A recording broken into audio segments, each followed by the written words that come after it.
السلام علیکم۔ آج کا جو ہمارا عنوان ہے وہ ہے تقسیم اور تخلیق پاکستان۔ یعنی اس سوال کے اندر عزیز طلبہ و طالبات ہم یہ دیکھیں گے کہ مسلمانان ہند کا مطالبہ پاکستان کی تحریک پر انگریزوں نے ہندوؤں سے جو قیام پاکستان کے خلاف گٹھ جوڑ کر لیا، اس پر مسلمانان ہند مسلم لیگ کے پلیٹ فارم اور قائد اعظم کی قیادت میں اپنے موقف سے دستبردار نہیں ہوئے، یعنی انہوں نے اس حق کو سے دستبرداری اختیار نہیں کی۔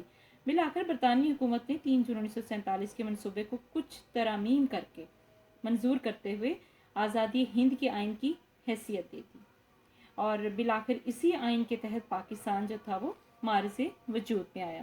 تو ہم جس قانون کی بات کریں گے وہ ہے قانون آزادی ہند۔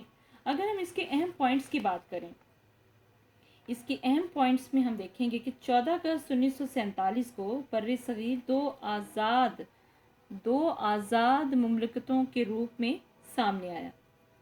ایک کا نام پاکستان اور دوسرے کا نام ہندوستان تجویز کیا گیا۔ 14 اگست 1947 کو اقتدار پاکستان اور 15 اگست کو ہندوستان کو ہینڈ اوور کر دیا گیا۔ اس کے بعد اگر ہم بات کریں، اس کے ساتھ ہم دیکھیں گے کہ برطانوی راج کا خاتمہ ہو گیا۔ آزادی بر صغیر کے بعد پاکستان اور ہندوستان کی کسی بھی حصے اور کسی بھی معاملے پر برطانوی راج اور عملداری جو تھی اس کی وہ ختم ہو گئی۔ نئے آزاد ممالک کے اختیارات، دونوں نئے آزاد ممالک کے قانون ساز اداروں کو اپنے اپنے ممالک میں قانون سازی کرنے کے مکمل اور جامع اختیارات حاصل ہو گئے۔ یعنی نئے آزاد، اگر ہم بات کریں برطانوی راج کا خاتمہ ہو گیا، آزاد ممالک کے اختیارات کیا تھے کہ ان کو قانون سازی اپنے اپنے ملک کے اندر اپنے اپنے علاقے کے سرکمسٹانسز کے مطابق اپنے اپنے ملک میں قانون سازی کا بھی مکمل طور پر اختیار تھا۔ نئی آزاد مملکتوں کا عبوری آئین، یہ کیا تھا کہ دونوں نئی آزاد مملکتیں جب تک اپنے آئین نہیں تشکیل دے لیتی، یعنی اپنے ملک کے لیے قوانین وضع نہیں کر لیتی ہیں، اس وقت تک دونوں مملکتیں اپنا اپنا نظام حکومت چلانے کے لیے حکومت ہند کے آئین، جو آلریڈی حکومت ہند کا بنا ہوا آئین تھا 1935 کا، اس کے مطابق کام کریں گی۔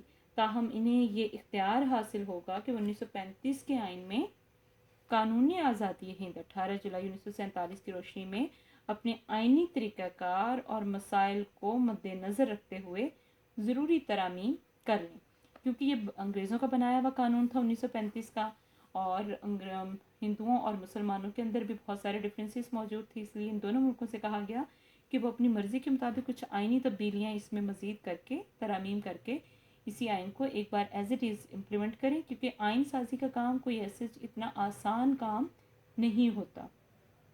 آئین سے مراد کیا ہے؟ آئین سے مراد اصولوں کا وہ مجموعہ ہے جس کے مطابق کسی بھی ملک کا نظم و نسق چلتا ہے۔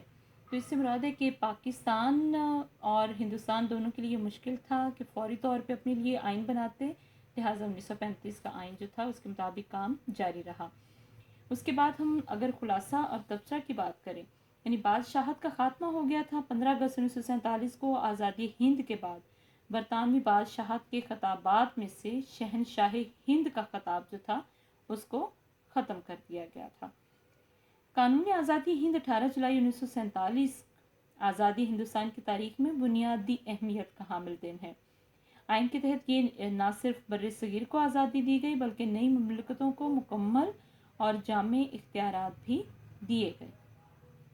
بادشاہ برطانیہ کے خطابات میں سے شہنشاہ ہند کے خطاب کا خاتمہ کر کے آزادی ہندوستان پر مہر ثبت کر دی گئی، اور قانون آزادی میں پہلی بار 1935 کے قانون ہند میں ہندوستانیوں کو ترمیم کرنے کی اجازت دی گئی تھی۔ اس سے قبل 1935 کے آئین میں ترامیم کا حق صرف برطانوی پارلیمنٹ کو تھا۔ تو اس طرح سے یہ تقسیم اور تخلیق پاکستان جو تھی وہ قانون آزادی ہند کے بعد کس طرح سے عمل میں آئی، یہ تمام وہ چھوٹے چھوٹے مختصر سے پوائنٹس ہیں جن کو آپ نے ذہن میں رکھنا ہے، لیکن اس میں سب سے امپورٹنٹ چیز جو ہے وہ ہے 18 جولائی 1947 کا قانون آزادی ہند۔ اصل میں یہ کیا تھا، یعنی اس کے نکات میں دوبارہ سے تھوڑا سا ہم اس کو ریویو کریں گے۔ 2 علیحدہ مملکتوں کے قیام کی بات کی گئی تھی، جس میں 14 اگست کو پاکستان اور 15 اگست کو بھارت کے وجود کا اعلان کیا گیا۔ اس طرح سے برطانوی راج کا مکمل طور پر خاتمہ ہو گیا. نئے آزاد ممالک کے اختیارات میں ان کو قانون سازی کے اختیارات دے دیے گئے، اور اس طرح سے نئی آزاد مملکتوں کے آئین کو ایک بار برطانوی بنایا ہوا آئین جو تھا، یعنی جو 1935 کا ایکٹ تھا، اسی کو کچھ ضروری ترامیم کے ساتھ نافذ کر دیا گیا. بہت شکریہ. السلام علیکم عزیز طلبہ و طالبات. باب 2، اور آج کا ہمارا ٹاپک ہے ہندوستان میں انگریز نو آبادیاتی نظام. تو نو آبادیاتی نظام سے کیا مراد ہے؟ اس سے مراد ہے کہ جب یورپی اقوام نے ایشیا اور افریقہ کے بہت سارے ممالک پر اپنا اقتدار قائم کر کے، اپنا کنٹرول حاصل کر کے، اپنا اختیار حاصل کر کے، یہاں پر ہندوستان میں جو نظام حکومت قائم کیا اسے ہم کہتے ہیں نو آبادیاتی نظام. نو آبادیاتی نظام جو ہوتا ہے وہ کچھ خاص مقاصد کو حاصل کرنے کے لیے کیا جاتا ہے، جیسے اس میں دیا گیا ہے